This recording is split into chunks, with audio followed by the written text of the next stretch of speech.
each other. As we heard, Siriki Dembele's goal is giving Peterborough a fifth consecutive win. Hull City themselves have been in quite magnificent form. And George Grant, sixth goal of the season, sees Lincoln City 1-0 up over Ipswich. Charlton heading for a third consecutive win. 2 games called off due to COVID. Those games are at Accrington Stanley and Swindon's visit to Oxford United. And here's where we are into League Two. I'm afraid the teams that are still looking for their first wins of the season are not doing any better today. I'm afraid it is Barrow drawing 2-2 with unbeaten Walsall. Southend, you can see down there at the bottom, getting beaten 2-0 Tranmere Rovers. That'll be a 6 defeat in 8 for them. And Mansfield, who have never gone the first 8 of the season without a victory, drawing 0-0 at Cheltenham.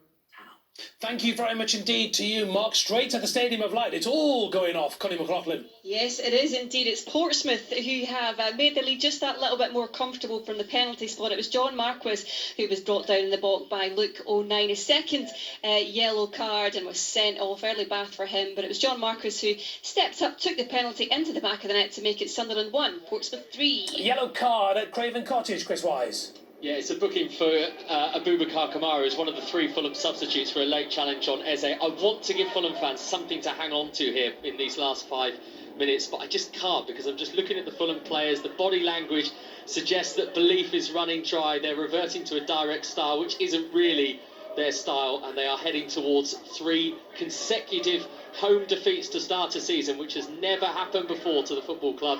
And actually, just to say, they are having a quick check of a possible red card for that Abubakar Kamara challenge, because his left studs have planted into Eze's ankle. So it is being looked at the moment by Jared Gillett, who is our VAR today. So there's a slight delay just while we check on the severity of that challenge.